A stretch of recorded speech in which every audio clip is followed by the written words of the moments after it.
première présentation et dédicace de mon premier roman. Je présenterai ce moment avec mon préfacier, M. Boilet. Nous sommes au Centre culturel russe. Je pense que vous vous en doutez un tout petit peu.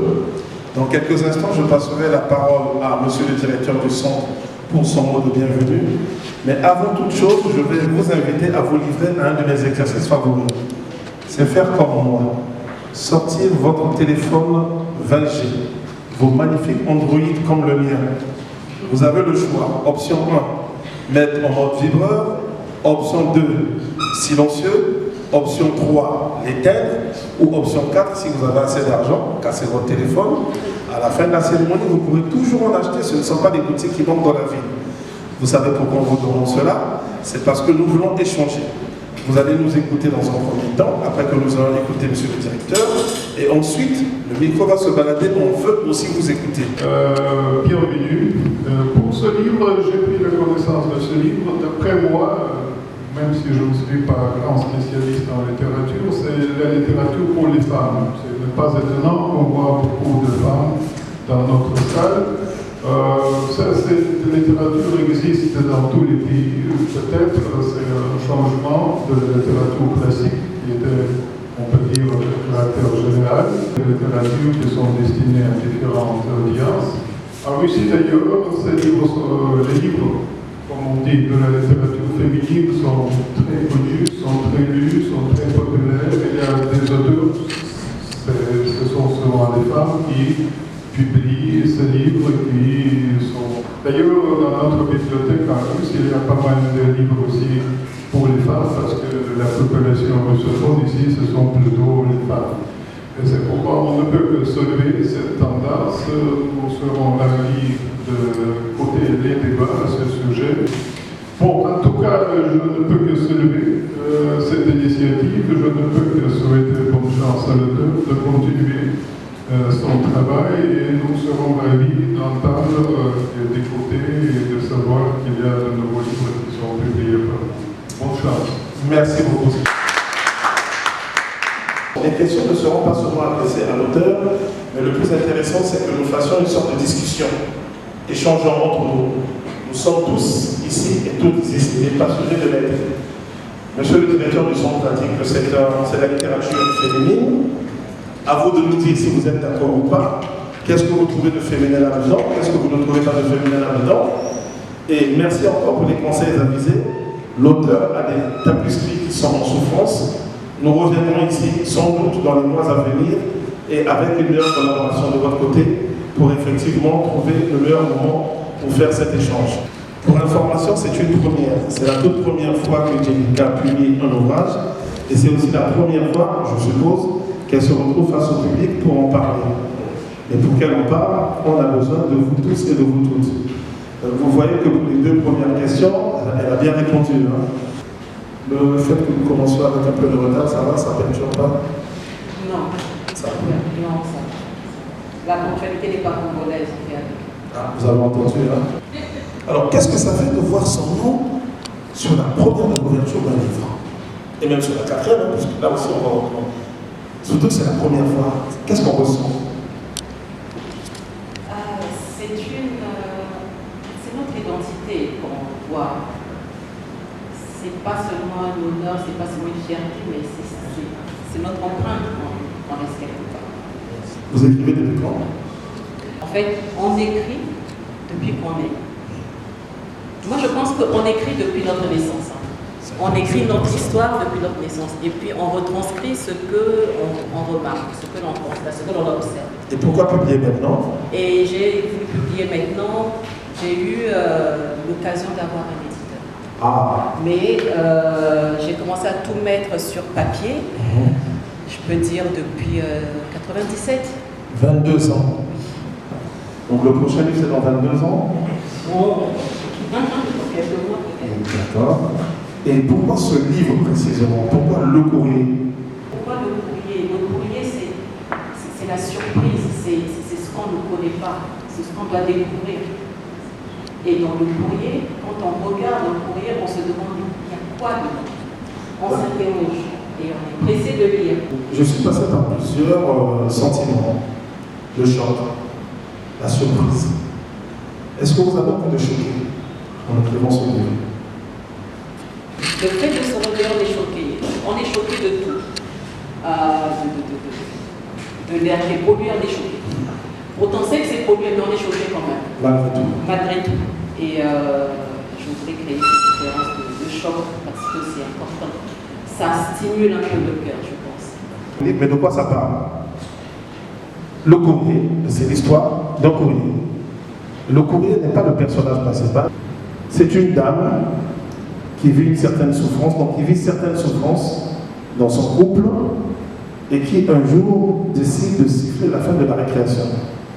Mais elle siffle cette fin de récréation de façon très particulière, en utilisant un courrier. Pourquoi cette méthode pour mettre fin, pour siffler la fin de la récréation? On dit toujours qu'en toute chose, il faut faire montre d'un peu de modestie et un peu de diplomatie. Il ne faut pas être brutal, il faut savoir négocier. Et dans la négociation, il y a des négociations douces, il y a des négociations brutales, chacun choisit sa méthode. Et pour certaines femmes très intelligentes, elles choisissent la diplomatie. Elles ne parlent pas beaucoup. Elles préfèrent sonner la fin de quelque chose pour démarrer une autre. Si cette femme était en train d'écrire ce fameux courrier et que son mari, donc vous avez deviné qu'il s'agit d'un mari à qui le courrier s'est... Elle va le déchirer. Et après, pour éviter le bruit. Pour éviter le bruit. Pourtant, dans votre roman, du bruit, il y en a. Il y a de la violence. Ça cogne, ça insulte, ça injurie. Le bruit que l'on veut éviter d'un côté, on le retrouve de l'autre. Ce personnage qui est si violent, existe-t-il réellement ou c'est le fruit de votre imagination? Honnêtement, c'est une personne qui existe vraiment. Le personnage existe vraiment. Et c'est une histoire vraie. Il vous connaît ce personnage? Non. Puisque nous sommes en littérature, on a parlé, on a soufflé, ça serait intéressant que vous lisiez un passage de votre roman, que vous nous partagiez quelque chose. Jusqu'à la 77, je vais faire assez court. Sanchez m'attend dans la voiture à l'angle de la rue. J'ai serré mes petits dans mes bras. Je reviens dans 2 semaines, mes amours, ok? Soyez sages. Ok, maman, fais bon voyage. Étant donné les nombreuses absences de salive et le fait qu'on ne se parlait plus, je ne pouvais pas lui dire que je partais en mission de travail au Sénégal pour 2 semaines. Ça coïncidait avec le départ de Sanchez. On prenait le même vol. J'ai fait mes valises, rangé toutes mes affaires et j'ai déposé le tout, sauf mes effets pour la mission, dans la résidence secondaire de mes parents, dont j'ai la gestion. Ils ignorent mon intention de divorcer. J'ai laissé à Salif un mot sur son côté du lit, avec les copies du divorce et les photos de toutes les marques qu'il m'avait faites à chacune de ses baffes. Je ne savais quoi dire dans ma missive. J'ai juste repris les chansons entières de Jocelyne Nabil. C'était trop compréhensif. J'ai déposé les clés. J'ai déposé les clés, chérie. Ciao, mon bien-aimé. J'ai déposé les clés. J'ai bouclé mes valises et j'ai filé. J'ai déposé les clés à l'endroit où tu sais. J'ai préféré partir, pardonne-moi. Je ne peux m'empêcher de culpabiliser. Comment vais-je lui dire sans le blesser? J'ai déposé les clés à l'endroit où tu sais. On ne peut empêcher ce qui doit arriver. Maudis-moi chaque jour si ça peut soulager. Je prierai en retour que tu sois libéré. Ne me demande pas pourquoi lui et pas toi. Oh, mon cœur se déchire de remords. L'amour ne choisit pas. On aime et c'est comme ça. J'ai besoin de son corps contre moi. Quand je suis avec toi, allongé dans tes bras, je pense à lui tellement fort le soir quand on s'endort. Qu'est-ce que ça fait? Son tout premier livre qu'on se met à lire quand tu lis. C'est intimidant. Et pourtant, on n'a pas l'impression que l'auteur soit intimidant. Non, mais on ne doit pas le montrer. On ne doit pas le montrer, on le vit. On le vit, c'est une épreuve qu'on surmonte, mais c'est très intimidant. Ça fait plaisir, mais c'est intimidant. Est-ce que Jelika Batikuka écrit avec de la musique? La musique fait partie de nous. À chacun son style d'écrire. Toujours du zouk ou autre chose? C'est de la musique. Toujours de la musique. Quelle passerelle Jelika peut mettre entre la musique et le roman, même si la musique fait partie de nous? Je ne voudrais pas dire l'autoroute ou l'échangeur ou l'ascenseur, mais ça reste le lien entre les deux. En fait, on retranscrit juste ce qui est un peu caché par rapport à ce qui est dévoilé. La musique, on le dit, on l'écoute, mais la lecture, le livre, il est caché et on doit le découvrir. Il est plus facile de s'en aller ou de siffler la fin de récréation quand on n'a pas d'enfant. Quel regard Jelika porte sur le couple de façon générale? Le couple est d'abord une institution. On ne voudrait pas dire le mariage seulement, mais quand on forme un couple, on peut être deux, on peut être trois, ça forme toujours un couple. Donc un couple n'est pas forcément pour deux personnes. Ça forme un couple, on est unis. Mariage pour tous. Voilà. Mais il y a des valeurs qu'on doit respecter. Il y a des valeurs qu'on doit prendre en compte. Sinon, tout casse. Comme le respect, la communication, le dialogue, la compréhension, la complicité. Là, il y a des gens qui ne communiquent pas, ils ne parlent jamais. Beaucoup ne communiquent plus. Mais beaucoup ne communiquent pas de la même façon. Autant la femme veut voir ou encore entendre ce qu'elle souhaite entendre, mais l'homme lui va peut-être l'exprimer autrement. Mais pourtant ils communiquent, mais ils ne se comprennent pas. On a WhatsApp, on a Facebook, on a Instagram, on a la télévision. On va communiquer comment au XXIe siècle? On ne s'exprime pas de la même façon. On ne s'exprime pas de la même façon. L'homme peut s'exprimer par des gestes, mais la femme veut entendre les gestes. Elle ne veut pas les voir, elle veut entendre. L'homme peut dire son je t'aime en la prenant dans ses bras, mais elle veut entendre le je t'aime. Et là, ça casse déjà, ils ne vont pas se comprendre. Et si la femme a compris ça, elle n'en fera pas un souci, elle ne fera pas un taquin nerveux. Il m'invite à m'asseoir et se met à fouiller tous ses tiroirs. Mine de rien, il est désordonné, mon ami. Sur son bureau, des papiers pêle-mêle. Je le vois s'énerver, pousser des jurons aussi grossiers qu'incompréhensibles. Ça aurait été plus intéressant, effectivement, de mettre ces fameux jurons, mais bon. Puis, j'étends mes yeux sur son bazar, une feuille m'interpelle. Ça ressemblait à un courrier manuscrit et cette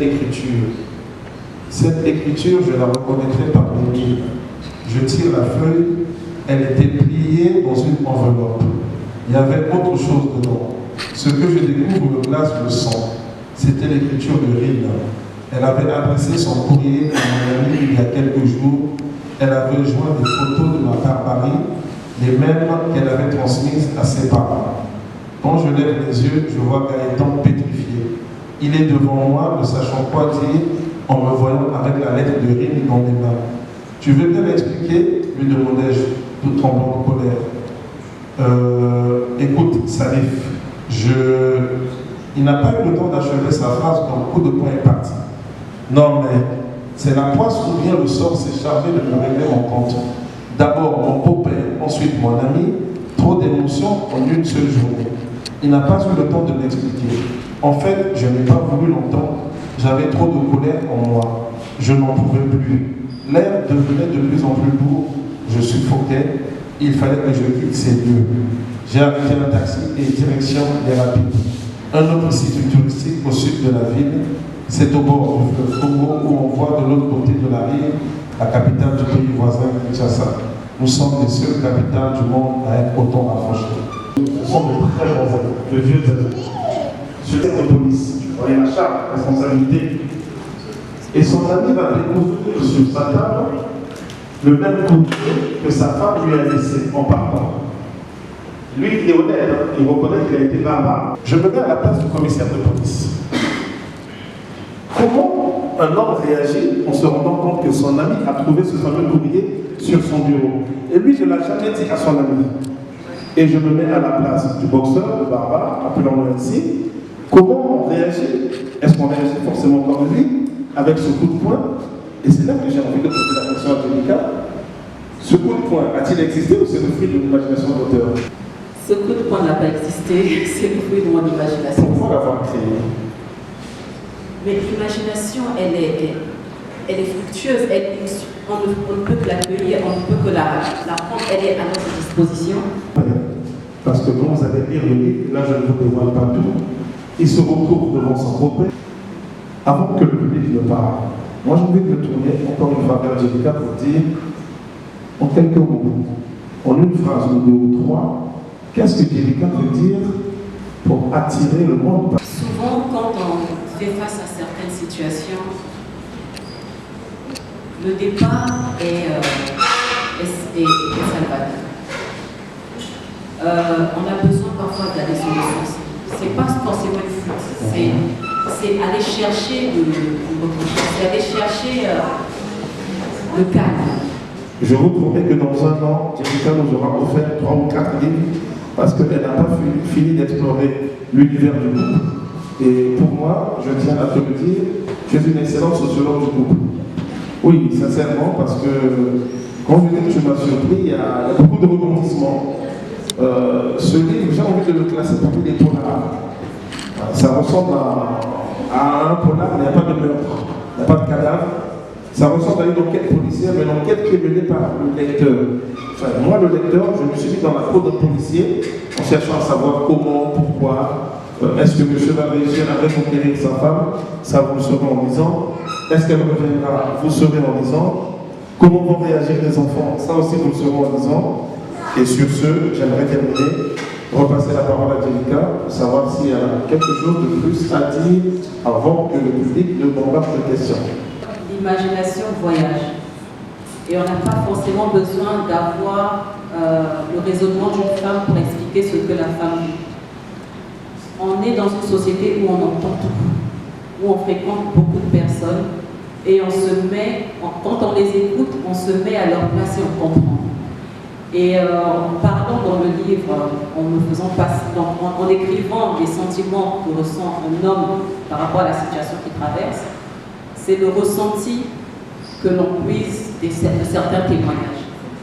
Comme je l'ai dit tout à l'heure à Orambé, il y a des parties, il y a certaines séquences dans le roman où c'est une histoire vraie. Il y a des parties où c'est vraiment l'authentique, l'histoire s'est vraiment passée comme ça. Et on a le ressenti de la personne.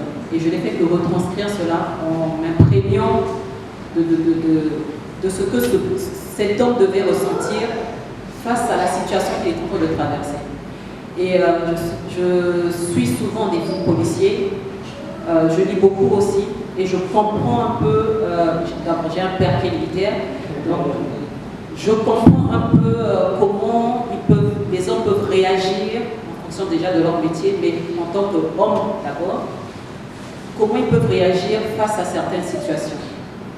C'est par rapport à ça, je me suis mise un peu dans la peau du monsieur, et de retranscrire ce qu'il pouvait ressentir et être bien partagé entre être ami, être policier, être confident.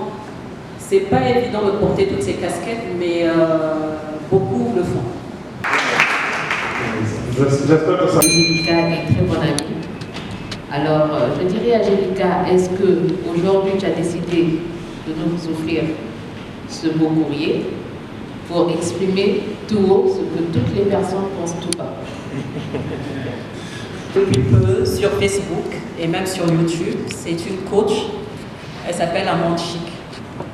Elle dit, il faut éviter les comportements des gens, des yougou-yougou, c'est-à-dire des comportements assez rétrogrades. À l'époque de nos parents, les hommes savaient ce qu'on appelle le respect de la femme. Ils pouvaient avoir ses maîtresses, mais il y avait un respect, mais non, un vrai. Et une complicité.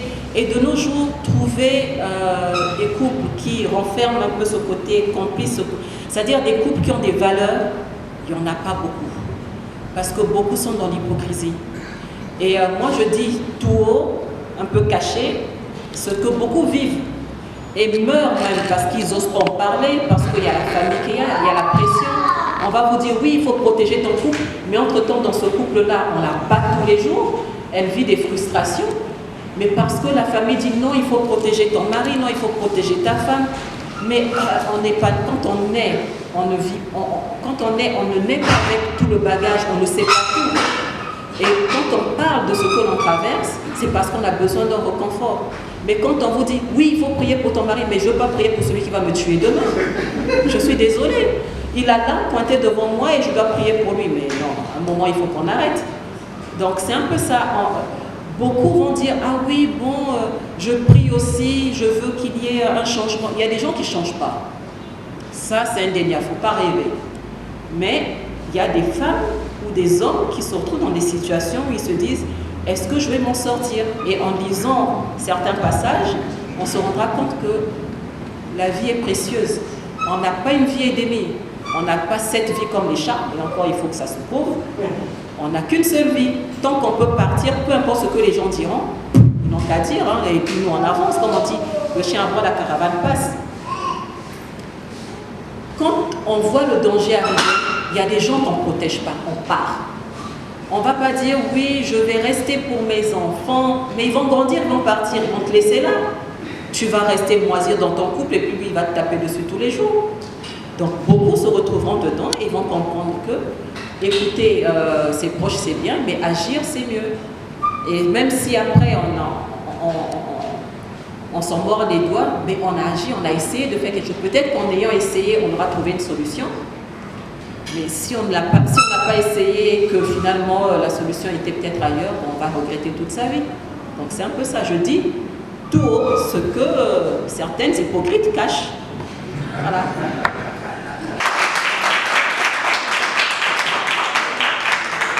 Je vous invite à acheter le livre, à le lire un peu plus. Partir d'emblée.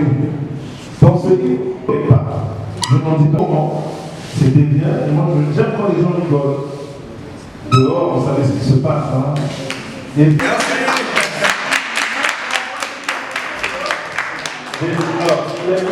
Merci à Délicat. Je comprends maintenant pourquoi j'ai vu une photo, vous étiez en train de faire du sport.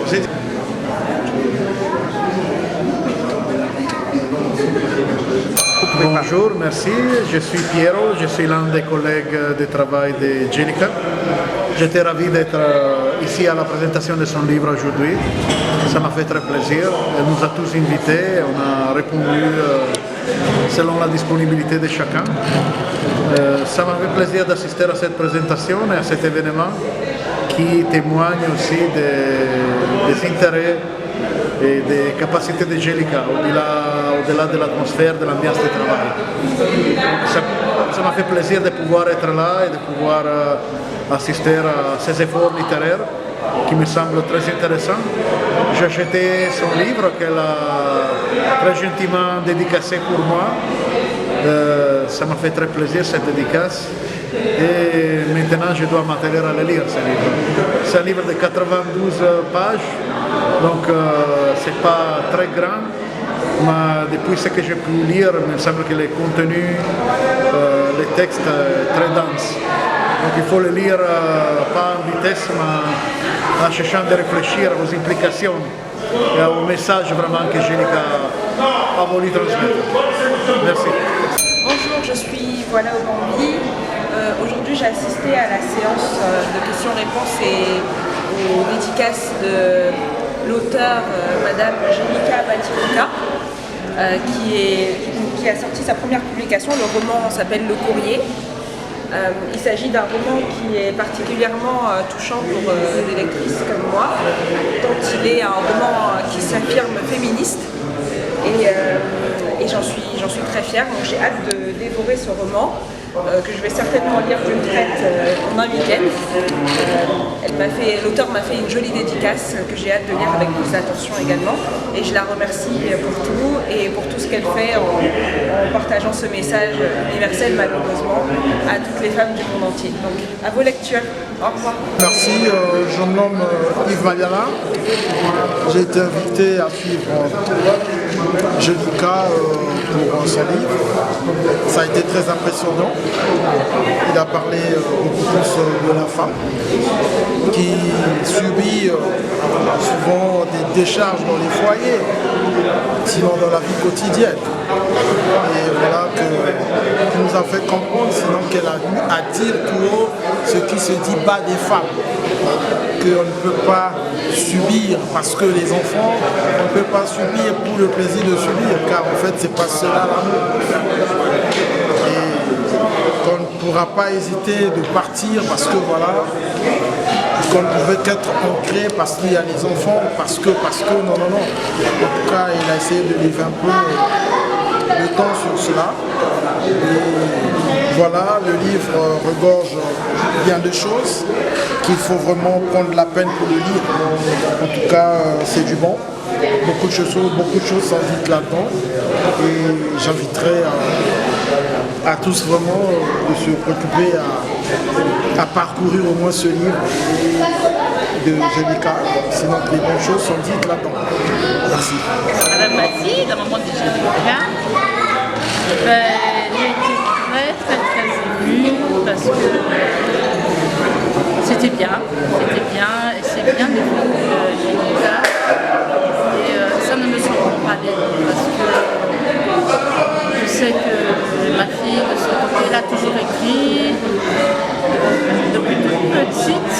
Quand elle était à la maison, elle avait toujours son journal.